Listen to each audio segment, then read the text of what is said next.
Hello and welcome to the Saving Private Zachary developer commentary, where we will tell you about our artistic masterpiece. Now here you see Ethan performing incoherent screeching, which really shows how he's feeling inside, and we will see that better expressed later on through more intriguing dialogue. The line reflect, it's more about how he's reflecting on his screeching, I feel like. Like it's sort of built to look at that line, the screeching that has so much impact to it, and really pay attention to what it is. Reflect on it. That's what the reflect means, you know. That's the deeper meaning of it. Now, if you notice here, Brandon makes a bird noise. This very obviously represents his urge to fly away from this mortal world. I think it's a beautiful way of showing it. I think we did that one really well. It's quite a. Now, if you notice here, I throw Oliver into the cafe. This really shows the darker side to Ethan, that he's very controlling. He's very manipulative. He's a very dominant character. We don't, he's not really, that side isn't really shown in the movie, but if you look at some of our other content, you may see that better. And thank you to all the people who were in this. Yeah. You guys were very into it. Thank you very much. If you notice, Owen just popped up, even though he's not in the scene. This shows how Owen likes to interfere with others' lives to make himself more the center of attention, which is why he's in the center of the screen. He's in attention. He seeks attention. Yes. Throughout the movie, you can see this too. As you see there, Brandon taps the picture of Zach very quickly. This shows that, Zach's, when we had Zach here as a friend before he moved to Tennessee, he was very hard, and he liked I guess he really didn't like me playing the drums like that, but I always made him angry. And I think that just really shows my aggression towards Zach and everything, there. I felt like it showed more of an obsession. You think so? Yeah, I mean, I'd have to agree. When Zach was here, he was very prominent in our lives, and the obsession for him grew. I'd have to agree. So, as you can see here, this scene, in my opinion, is extremely interesting. Now get ready for this. As you see, everything slows down. However, the fall starts. Small detail, look at Owen's shoe. It falls off. He's the one who starts the fall and his shoe falls off. That's him losing a piece of himself, and everyone else tumbles because of it. That's sort of metaphorical. It's symbolic. That's a better way to put it. Thank you, Oliver. So we can hear if you notice, Ethan is beating up what's the word I'm thinking of? It's on the tip of my tongue. Vending machine? Yes, Ethan is beating up a vending machine. This is showing him struggling with the fast food lifestyle really pushed upon Americans that has caused so many people's lives down to just these sad heaps. In this scene right here, you just saw Wink hold his hands out as if he was sort of a god and controlling us as we are peasants to his. It shows that he's a higher being. He's not human. He controls us with his hands to show we are peasants to his glory. As you see in this scene, Brandon is falling down. I don't really know how this is possible, but gravity can do that. Ethan. Gravity is known to do that. You see here, Wink is doing a thumbs up, and for all those who have watched the movie, you know that this is used whenever a character dies. The reason it's shown after all these training montages, obviously Will's because Will has been deceased, but also through this rigorous training, a piece of each character dies, is how I see it. It's true. It's because they have to become the best. So you can tell by this flashback, Wink is very traumatized, but going back to, he hears the word Tennessee. Yes, but no one understands it. And that explains why Ethan says that told us nothing, even though it really shows us about his character quite a bit. I think it's very good writing. Yeah, I think that was good writing on our part. I think we're great, fantastic writing. In this scene right here, you see Ethan knocking on the doorbell, I think to try to get a better understanding of Wink's moral beliefs, because he just wants answers. And he just wants to know what he's all about and his moral god status or whatever. Okay, as you can see here, Wink says, "What about my car?" You know, fun fact, I actually still have that car. It's just sitting in my garage, and it's for sale if you want it. I mean, call 1-800-333-333 65970. 48. This scene is very interesting. As you can see, it is the same shot. However, it shows this wide array it shows Colin from head to toe, ending with the paper. And I think that really shows that the paper is a part of him, because that it shows all of him, including his new connection to himself. And I think the part where you just saw where the thick part, I think that really is very. I think the comedy there is so rich and just pure and gold. You know the saying, comedy gold. Right there was comedy gold. And the love. In this scene right here, you can see Colin really having a connection with his paper, because Brandon was very mocking towards him in his paper, and Colin just wants to show that love is love, no matter what it is or who it is. Yes. Now, hold up. I love this scene because it really shows Ethan's, as we've mentioned before, very dominant nature, because he is trying to conquer and take control over his friends, more specifically Brandon in that case. You see him aggressive. You see him, even here too, you see him blatantly abusing his friends. This shows a darker side to our characters. We like to write very three-dimensional characters here on the Eel Recliners, and this shows a very darker side. I think it's a great part by you. Thank you. Here, it really shows. You're just on top of him. It really shows how dominant you want to be. Yeah, and especially how calm I am about it. Like, it's just a part of my everyday life. It's what you do. It's a very nice day today. Now, if you notice here, this is very interesting. He agrees with him before he continues his question, because he wants to submit to Wink. Master Wink. Yes. Oh, this is very impactful. If you notice, while Wink fades away, there are shots of the person that he mentioned, Bulk. And every time he says it, it pops up. Because he is warning them that he can't get it across. So he's just flashing through his mind, as though his life is flashing before his eyes. And I think this is the one error we make. I would first like to say, notice how we don't use the thumb up after Wink's death, because we do this to really show that he approves of everyone's misery except his own. It shows how much of a self-centered person he is. And again, there's all these positive sides to this character, but there are these negatives too, which is very important to the Recliners. And Yes. please continue over with your flaw. The one error we made there was when we were running away Naruto style. I thought it could have been better. It was a little bit confusing.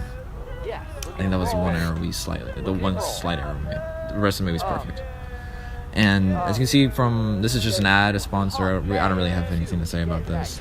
I do. I think this really is supposed to draw parallels, because this is all Oliver. This shows how Oliver sort of just... he wants to be the center. Just like Owen, as we mentioned earlier. He wants to be the center. And, this conflict of everyone wanting to be the center of attention is what really drives the story forward in this movie, as we see it. It seems like we're doing a selfless thing of saving our friend, but really we're doing it for the glory. Exactly. And that's what I think all these people do. And here, by the shaky cam, you can see how distressed George is at seeing that his friends aren't noticing that people are dying. As you can tell, he is physically interacting with the camera, which is obviously indicating that he's the only one aware of anything. Because you ever heard the term self-aware? It's like he's aware that he is in this video, so he's interacting with the camera as though it is a physical object, because he knows more than the rest of them. He can know that Wink has passed, for example. He knows when people die. Instead of it slipping from his memory. And people just forget.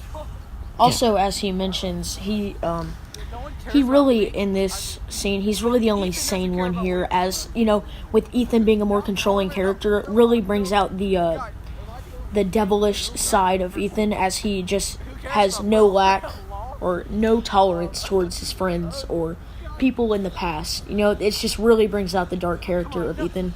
The dark side. Yes. Now, as you can tell here, Wink appears in the corner, which you see many times, and that shows that the character's death has sort of left not enough impact, if that makes any sense. I'd like Oliver to elaborate a bit because I believe he knows what I mean. I think I get what you mean. But before we get into that, I want to tell you how Dylan was trying to say something, but Owen said, shut up. This shows more of how he doesn't care about his friends. I mean, that yeah, much, we and mentioned he's that more in the self-centered attention, Yeah. and I think that scene especially shows it.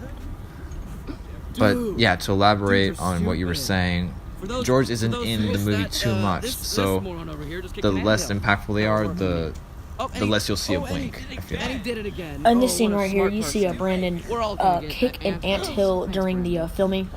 This really shows that Brandon really brings out the dark side of Brandon because Well, he's brings really out trying the- to terrorize his friends by stepping on an anthill and trying to cause pain or conflict. And Yes, I obviously see this, and you see this later on in a more built form during his break where he parts and shows his more destructive side. Now, obviously, It shows he doesn't care. it shows he doesn't care, exactly. And I think really stages that well, trying to make it seem as though it was a blooper, even though it was meticulously planned and scripted. A lot of our movies like that. Yeah, that's I feel like. and I think this scene is great because it seems, especially if you give me a moment here, after Dylan walks away, he'll point at him and they will brawl. It seems like this is just some unplanned fight that we told them to just fight and just see what happens. We put so much effort into how this fight goes. As you can see, Dylan is always dominating that fight, showing that he is the stronger of the two and will always remain that way. But he also cares. That's why he starts beating him up. People have actually asked me why we put this next scene in. It serves no purpose, just triggering the alarm. But I think it really shows because when he left, that was the first alarm that his life was going off the rails. So when that happens, it alerted him that this was a bad decision, but he ignored it. He ran from the alarm. It shows more that he doesn't care. Exactly. He won't pay attention to the signs. You can see here, it's just a boring room. It's just trying to show how bored he is. this is really showing, his depression as he went through and just like his mental process as he's trying to just think of a better lifestyle for himself. He's at this point going through probably like a 5-second clip of depression, and he finally just gets the perfect idea to dominate the world. Now, obviously, as you can see, both the pen and the stapler were in the same place in that shot, and that's really meant to show that he is.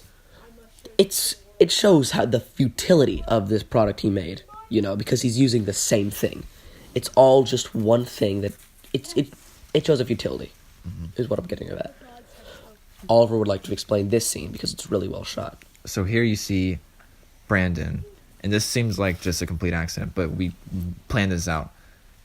He puts the paper down and walks away from it, grabbing the money. This is to show that he doesn't really care about the invention. He just made it to get money. It wasn't for passion. It was just for money. Yeah, he left behind all his hard work for the reward. Exactly. So here you can show him, he's corrupt. He's dancing around. He seems happy. He obviously has, as we thought at the time, a very wealthy-looking jacket. So we thought it would really demonstrate his wealth. And his overjoyous and scumbness really showed the gall of corporate America, as I see it. Oh, this is interesting. It shows the stark contrast. They both have, a jacket on, so they are similar in some way. However, he attacks the homeless man. Yes, he attacks the homeless man to show he is dominant over the peasant of the homeless man, because he is obviously in no greater power than the wealthy businessman Brandon. And this scene really just shows how, you know, Money kills poor people. yes. It kind of shows to me how cold, because he does hypothermia, I think that's a metaphor, because it shows how cold the world can be to those of lower social classes, especially when inflicted upon by those of higher social classes. So in this scene here, you see Brandon trying to, make a difference, maybe turn his life around for the better. And you just see that, obviously, the demons or whatever inside Brandon just does not like this at all and decides, let's get rid of this man before he decides to, get better and change. I mean, I think what that shows, that sudden heart attack as soon as he gets better, is that he's lost himself so much to this wealth that when he tries to fix himself, his body rejects it. Yes, I'd have to agree. I think that was perfect writing by you, Brandon. Thank you very much for that, Brandon. That was fantastic writing. I've fallen. Oh, this scene, I've fallen and I can't get up. It seems at first like a blanket meme from like the early 2010s, but instead what it actually is, it shows how this should have come sooner, as I see it. As in, not as in he deserved it, but he should have perished before he had caused any harm. He should perish about the time when that certain clip had been circling around the internet, as though it, So, a little bit before, while he was elaborating on that, you can see Dr. Hoovensmertz looking over to the side, like he's looking at a card. I think that was a very small detail that the actor did a great job on doing. That was improv. I think that was great on him. I think that really showed that, like, he's forgetting himself working under Brandon. He is forgetting who he is. He's forgetting his name, And this is especially shown later on in the scene when he then says a different name, which I think. He's forgetting who he is for the money. And I mean, especially. And that even reflects on Brandon too. Oh yeah, and here this scene's really interesting because it shows Brandon down talking his own product, which again goes back to the one scene where we leave the paper behind, because it shows that he doesn't actually enjoy the work. It goes back to him not caring. That's one of his flaws. Exactly. And like we said, we always write these characters with flaws, very three-dimensional. I think Brandon Blaisdell, the creator of this, is a genius. I think his invention was... But this is interesting. It actually shows how inconsistent the work ethic of those at working under Brandon isn't very consistent. However, he's still successful because it again shows the gall of the upper class, because it shows how little work they put in for such a high result. And as you just saw, he changed his name, as we were discussing a little bit ago. Well, and this part also, again, just repeating, or we're showing again that Brand does not care by saying $500, $550 or something. I don't really care. It shows how money is just the only thing that he wants, and really just money is, just him, and it's a part of him, and that's what he wants. So, this scene was very impactful, I think. As you can see, they're surprised at something that they don't know. They don't know what it is until we do, and that shows that they are not afraid of the unknown, but amazed at it. There's a scene about to come up. I'm pretty sure. It might be a sec. Do you have anything else to add real quick before? I think the scene's about to come up. I think what we've seen so far has been comedy gold. Oh, for sure. I'd have to agree. This part right here is especially just good because it just shows Ethan's die-hard Game of Thrones. Am I not allowed to say? Game of Thrones was not. It did not go into any inspiration for this. Okay, this You're might not be the relating scene. it. This scene is obviously Bulk dabbing. Bulk is actually a dabbing master and is the creator of the dab.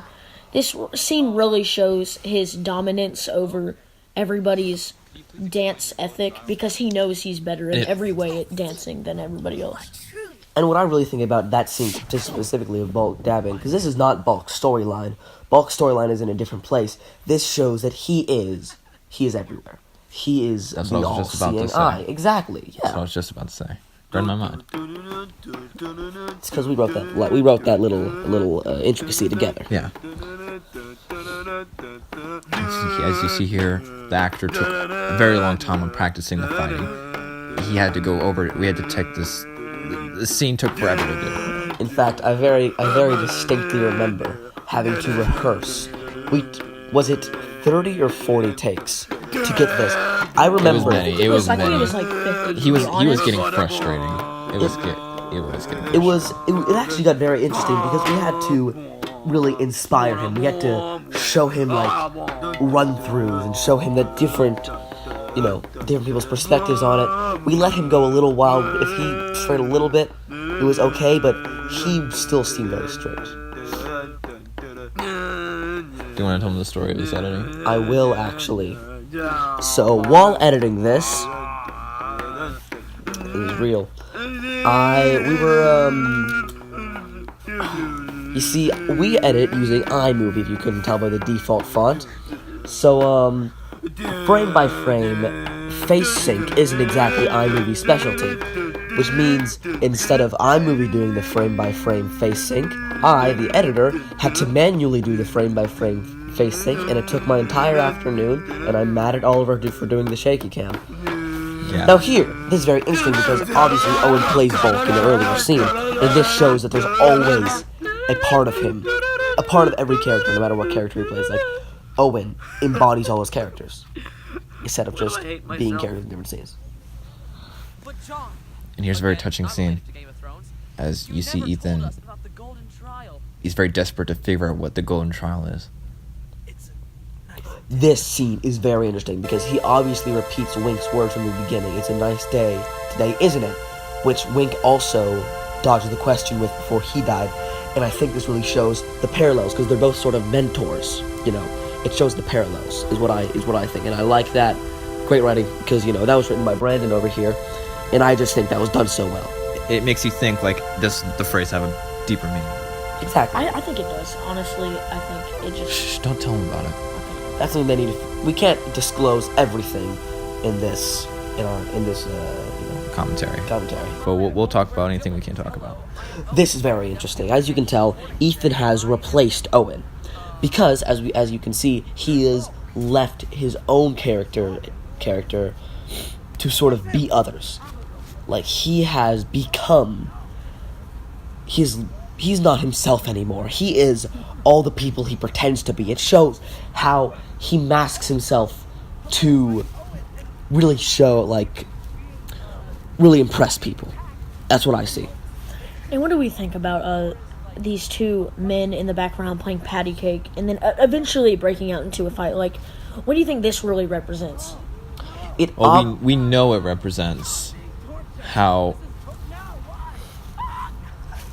it can sometimes be distracting. Just it kind of represents how the movie is a distraction to everything. I feel like a lot of people need a distraction, so they look to movies and shows, and I feel like that really shows a distraction. That could be that's a really interesting take on just film as a whole at the moment. Yeah, This scene's actually very interesting, and I'd kind of see this scene as a comedic relief, being that the scene we just watched was actually. Okay, Ethan, my bad. Okay, as you saw just there, Ethan was chasing Colin. Obviously, Ethan is a part of the story that Colin left, the story of finding Zach. Colin left that story, but that shows that his past still chases him. His past still haunts him. Continue, Brandon. So, yeah, what I was saying, this scene is just after, a hard battle versus Bulk and Owen, which was replaced by Ethan.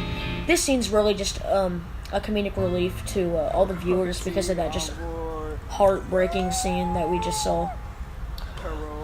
Now, one thing that, in case you haven't noticed, throughout this whole song, what he's actually saying in Spanish does not exactly sync up with what the captions are. For example, he's saying goodbye, not farewell, my mistress. I think this shows the separation between what he's actually thinking and what he is saying out loud. It shows the separation between his emotions and his thoughts.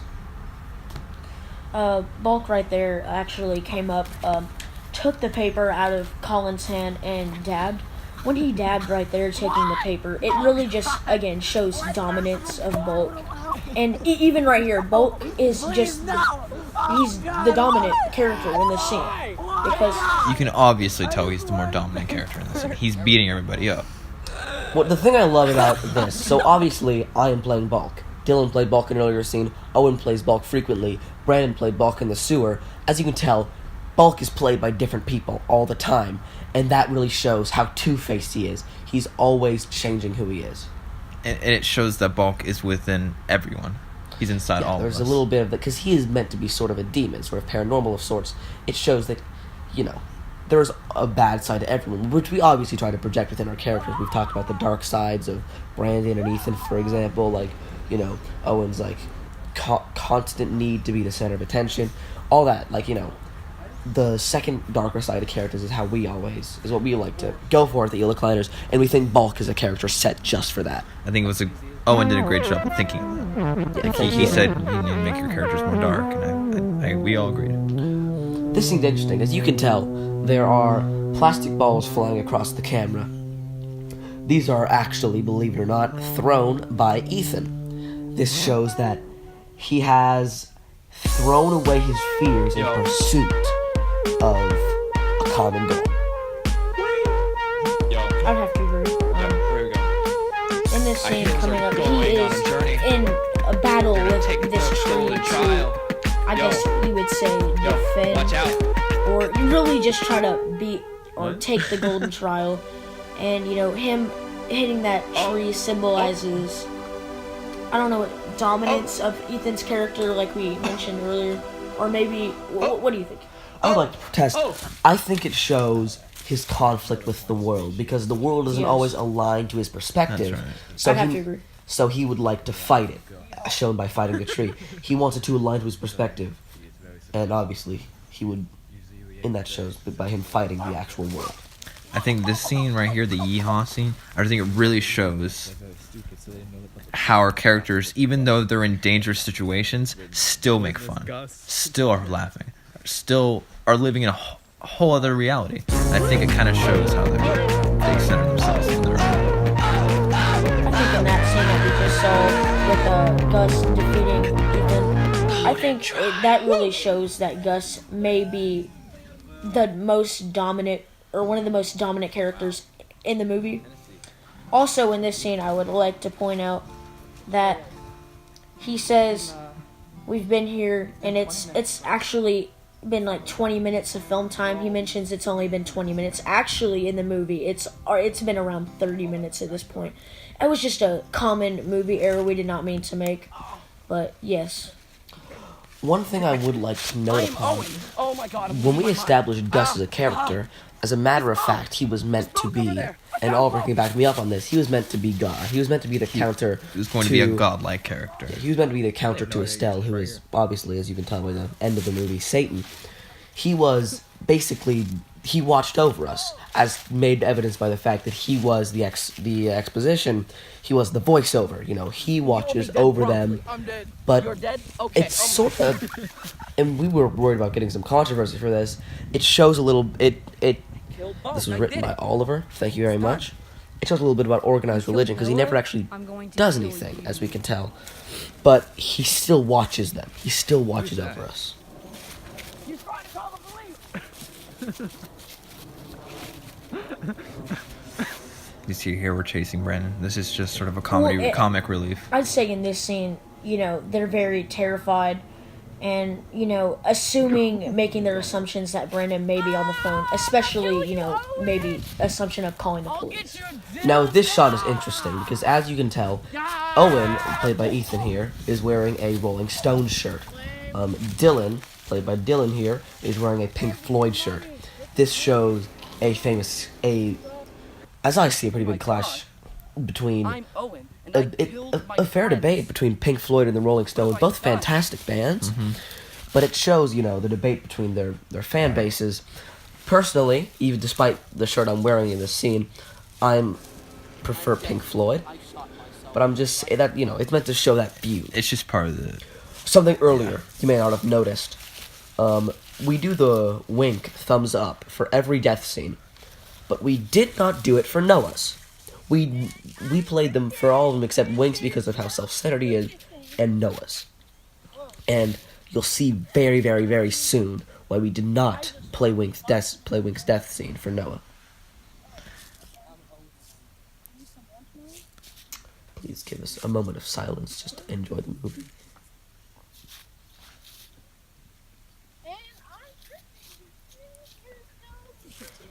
I'm alive. Now, obviously, here you see Noah is alive. That's why we didn't show the. So actually, in the song it says "living in the sunlight." As you see, as that lyric took place, Noah was in the sunlight. It was great cinematography. And right here, Noah actually points to the right, but this gang actually comes from the left. You see, this is actually just showing how. I mean. What would you describe it as? This shows... It's showing how dazed and confused he was from what he just experienced. Yes. He doesn't even know his left from his right. I would like to go back to what I was talking about Wink sums up, because I think that's shown as a marker of an official just end of a character and an arc.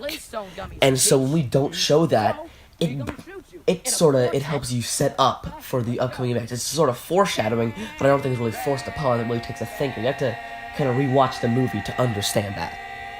True. Here it's great harmonizing. Miss Man would be proud of us. It's our play director.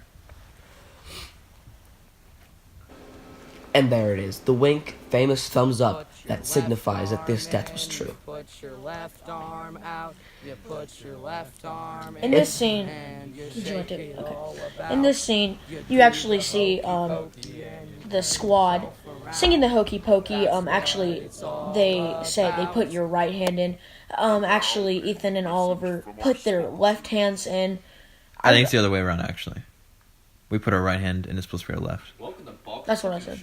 Oh, excuse me. We put the wrong hands in, is what we're getting at. Yeah, it's supposed to be a joke. Yeah. And I think what that shows is how they, like we said, every character in this movie wants to be the center of attention, but everyone else won't let them. And so they want to be special. They want to stand out by not following orders, by making their own. That's very true. I'd have to agree with that. I wouldn't say there's much behind this, except it's just an advertisement for our movie to get more money.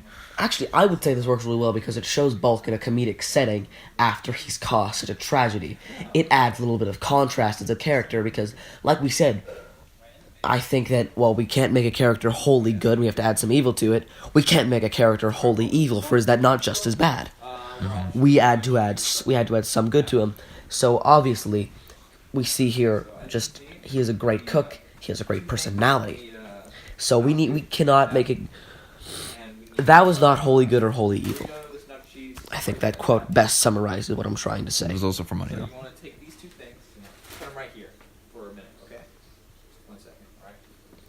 Just enjoy the movie. Just a moment of silence for this great scene. We can't really say anything because there's no real importance in cinematography for a bit. But there is one coming very soon. Oh, they're already open. See, this is what you need. You need to make sure it's already open. Make sure someone's eating that. In this upcoming scene where he talks about the Doritos, he actually talks about how you're not allowed to use them if they're 20 above 25 years, above 25 or years, below 25 or below 25 years. So this really shows that, you know, Bulk doesn't live at any type of time. Bulk lives has no all sense the of time, and he can, I guess, split. I guess he is a very he has no sense of time because he lives all the time. If you understand that. Yeah, that I'd have to agree with that. He lives in every time ever. Have you heard Einstein's theory that time is relative? Bulk has learned how to harness that and use that to his advantage. We actually got a master's degree in theoretical physics before making this movie. It was very necessary. Took many years. To get some of the story elements right. It was hard. It was difficult. It took a challenge. It was a challenge. But it's like he lives yesterday and tomorrow and today. If you understand that. Yes. It's hard to comprehend. I understand. that. Yeah, enjoy. I'll just take a Here you bite can right see now. that the Bulk actor takes a bite from the Doritos, and after that he threw up. Okay. And I think that's very interesting because it shows, because he created this. Yeah. It shows how undigestible this world he is shaping truly is. So going back to the movie. This scene's very emotional. Oh yes, this, well, honestly, we've gotten much feedback that it's brought people to tears. It brought me to tears. It brought me to tears while editing it. Because it's like they finally find Zach, and the whole mission of this movie, and then he just Dies. it just leaves him, and they can't harness or find Zach anymore because he's dead. But actually, in a second, you'll find a solution that they somehow geniusly, however you say that, You're right. whatever, I don't know Go how on. to say it. Just they figured out a way to always solve the problem and just advance from it, basically, is what I'm trying to say. What I think is interesting here, if you notice, there was no indication that the pencil would be a portal. However, they're so dedicated to finding Zach that they've built new instinct to really start to understand new things as they go forward, including the pencil that was said at the beginning, which I think is a great example of, obviously, Chekhov's gun. In this scene a lot, the word heck is obviously mentioned over the word hell, because, you have to keep it good for Jesus in order for, Amen. yes, obviously. I think we need to take a break. We will Well, obviously breathe be in. replacing the naughty word you used earlier in your earlier in your conversation with the heck used in the movie. Yes, see, it basically shows that Jesus is the number one priority, and it comes before everything. We want to make sure the kids learn that Jesus is number one. Yes, Even very nice. and Christianity is number one. Yes, obviously, yes. Obviously, even though he was Jewish. Don't get to question our movies. Yes. You get to be quiet. Now, this is interesting. As we mentioned, there is a more abusive side to Ethan as a character. Here we see him using one of all of his weaknesses, and just sort of, he's really taking advantage of him as a person, which I think is really interesting. And here's the reference to NSP. Great, Great. yeah, great artist, by the way. Great. This was actually very detailed camera work right there that we just saw in the room. It took a few shots. Actually, it took a lot of shots to get that zoom and perfect camera work, just perfect for everything. Great part. What would y'all say about that camera work? I gotta say, it was perfectly done. I really like how it zooms so quickly from topic to topic, as if just grazing through just these very important points as though they were nothing. Very fantastic. It shows the insignificance of... Now this is very interesting, because if you notice where he's talking about the starving Jewish children, Brandon is in the closet, because it shows that Brandon is suffering, okay? And you must turn the brightness up for that. It's a small little Easter egg. Yeah, it's a little Easter egg. Ow! Again, we'll see Ethan trying to be more dominant and abusive. You shut your mouth. Being that there's not really much at this time, we saw earlier Will in his quarters, obviously in the trash can, which basically means that, Satan, Estelle, as you see in this scene right now, has complete dominance over everybody working for him or helping him. It's just complete dominance. Here you see Brandon talking about how he does not want to do a dictation of the French language, despite not having any paper to do the dictation. However, he is still upset by it due to the muscle memory of what he has endured. Here we are. The deepest level of heck. We made it. Again, and we see in this scene again, he covers over with heck, just, again, keeping it good for Jesus, because, Christianity is number one and Jesus comes first. Even though I'm an atheist, Ethan's a Buddhist, and I don't know what you are, Brandon. That is very correct. In this scene, you see this book. It, Monsieur No, We'll get which our means friends back, whether- Mr. No. Wait, how are we gonna do that? Correct. Which means, Zach is in a very hard place. And he has to Go. show this book to signify that he is in great need by his friends. Yes. And everything he's wanted to do with his life, it's been denied. Yes. I feel like it really shows. This right here really shows the ignorance of the characters and shows their lack of knowledge and actual merits to help their friend. However, as you'll see later, they'll go at any length, no matter the cost, which I think really reflects us here at the Recliners, because we didn't really have the budget for a movie, but we made it anyway with what we had, and that's what I think they're doing in this story. There's a scene about to come up. This scene right here was actually a blooper, but this shows the nature, the devilish nature of Mr. Estelle, even while off camera. He's a great method actor. Great method actor. Something interesting. If you notice on my paper, it actually includes the questions from Monty Python and the Holy Grail, a movie in which we obviously took some inspiration from. It was, what is your name? What is your quest? What is the airspeed velocity of a laden swallow? And this was really an Easter egg we wanted to hide for those who really respected classic British literature, classic British cinematography. Oh, and here you can really see, because we've been talking about Ethan being abusive, you can see him actually stapling the people. You can show Ethan's dominance has no longer taken effect, being that Mr. Estelle has again ruled over all. This, you see Ethan just struggling to gain dominance, and it's just not working, and Mr. Estelle has taken full control. If you notice there, the subtitles all said no, even though Newell means fail. Because that shows that it doesn't mean anything to them. All it means to them is they're not getting their friend back.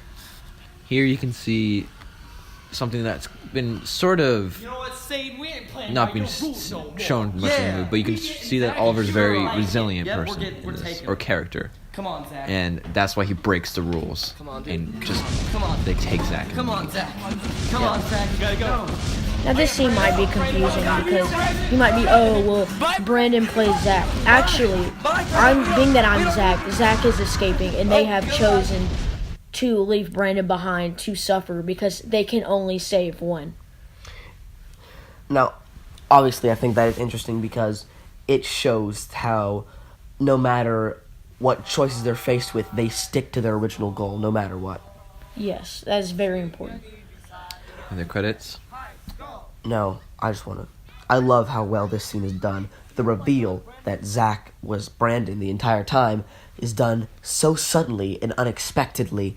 You don't really see it coming, but when it happens, it's beautiful. And also the fire around the camera really shows how they saved Zach, but the world will never be the same again after what they experienced. And I would like to make a quick note about the scene you just saw, in which one of the people who helped us make the movie, Will, held a DVD of Martin Luther King in front of his face. It's a book. Oh, it's a book. I apologize. I think that really showed, because he wasn't very significant, it showed that he was still a big part of the comedy, because that was a very satirical scene, obviously. And that will be the movie. Thank you very Well, much. thank you very much for listening to this commentary, even if you have already seen the entirety of the movie. If you skipped around, That's fine too. that's fine. So yes, as you can tell, this is a movie for intellectuals. This is the kind of thing that you watch after settling in for some classic Russian literature. Mm-hmm. This is the type of movie that this is the type of movie you really want to think about. You want to think about this movie. You're going to watch it. You don't just want to watch it. Watch it multiple times. Take notes. Give us that sense. That's what we want. Money. Thank you very much. Thank you very much. Okay, that was.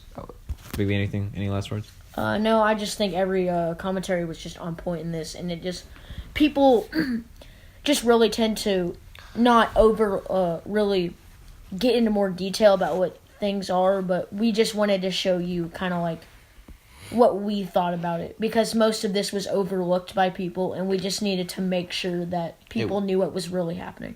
Thank you. That's Okay, basically thank you. Make sure to buy the car. Okay, thank you.